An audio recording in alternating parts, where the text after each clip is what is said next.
Westmore District Council, which is in Somerset, close to Hinkley Point that you were mentioning, Hinkley Sea. And we've been campaigning very hard in order to get community benefit for nuclear power, because it's low carbon and it's putting it in line with renewable. And what will happen is that when the energy is being produced, we will get some money that we can invest back in our community, and that might be in a renewable way as well, and change in our economy. But I think the difficulty that we're going to face is that during the time of construction, we'll have a lot of work going on then, but we could be in a position of boom and bust, simply because that work will go and leave our sort of local economy without that sustainable sort of future. And therefore it would be really important if we could have some money, which might be a retention of business rates or something like that, during that period, in order to invest back into SMEs, creating a sort of energy jobs as well, renewable energy, something like that, whereby once that construction period is over, we can actually have a sustainable future locally, and that could be managed by the and helped and aided by the council. And third question. Yes, my name's Andrew Melling. I just wanted to follow on from the point with the gentleman from Investors made, which is looking at investment and why they want to make investment. Investments will be made because there's a framework which says the investment is a solid investment to be made. As you mentioned, there's the IEA, I think we're talking about $500 billion worth of bribes and biases go into the fossil fuel industry.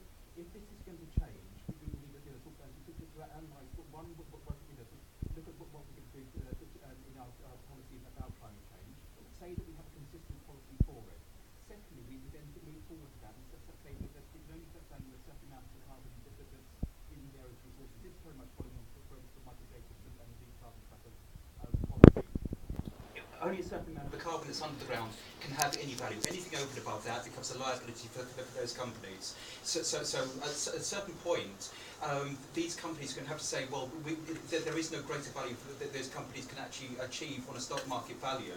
So sorry. Question. Sorry. Yes. To make the change, there has to be a move towards the companies like BP. If they believe in beyond petroleum, there is a stock market imperative to move forward. I think that's the narrative that pushes people forward, because it's people's pensions. It's people's pensions that are on the line at this point. If 1/3 of the stock market is invested in carbon deposits under the ground, there's a big narrative to be said about this. Ooh, okay, can we just take this forward? No. So, 3 very, very interesting things, and I'm just going to ask, first of all, Checker, what would you like to say about this sort of the energy bill revolution stuff and stuff that Donna was talking about with carbon taxes and stuff? The first thing is, and Donna, thanks for your question. I don't mean to be critical, but I wouldn't call it the energy bill revolution. I know you don't mind me saying that.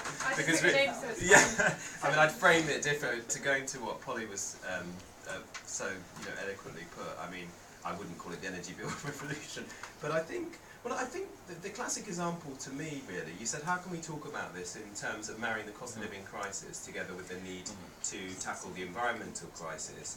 And I really did think, I mean, it was chucking it down when I was on top of the estate that I was talking about last week.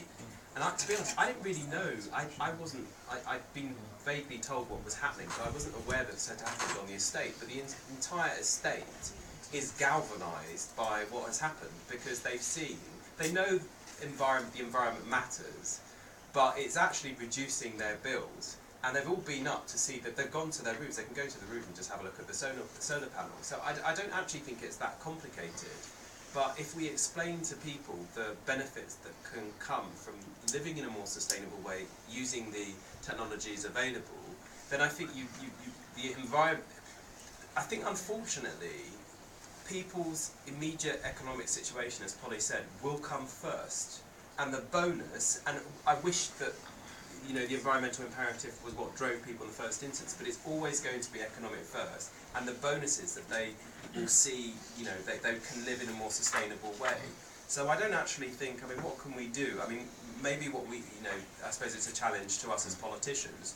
I suppose more, more people have to do what myself and Polly have been doing, I suppose, on this panel, which is ensuring that when we are talking about the cost of living crisis, we perhaps mention the additional benefits that come from addressing it. But I don't think this is it's not complicated, this stuff. It isn't rocket science. But if we don't frame it correctly, that's where I think the green movement has really come up short. I mean, I don't mean to be too critical, but I mean, my area in particular should be somewhere that's totally galvanised by this, and I share responsibility for that. But I think people who care about it and have a much more kind of encyclopedic interest than most of my constituents is beholden on us. How do you make this relevant to your neighbours? Yes, sorry, I'm just going to ask Polly something, but please go ahead. I just want to quickly add to that in terms of the narrative in emphasising the greenness of some of these measures. It doesn't work at the individual level. It doesn't work at the business level either.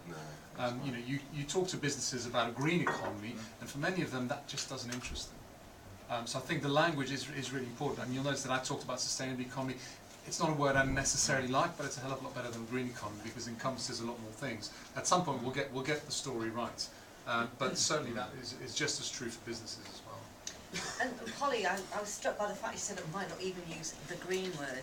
I mean, this stuff about community renewables and community ownership and some opportunities for communities to engage in a way with renewables. I don't know if Nearly fell on top of I don't know if you've got any sort of thoughts about. Well, I mean, I do, because of what we did with the feed-in tariff policy when we were in government. I felt really passionately about that.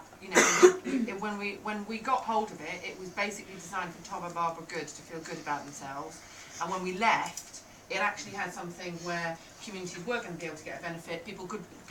Individual home people can rent their own roofs, but then they can also do collective, or they could until obviously the government mucked around with the feed-in tariffs. But that again goes to the issue of certainty.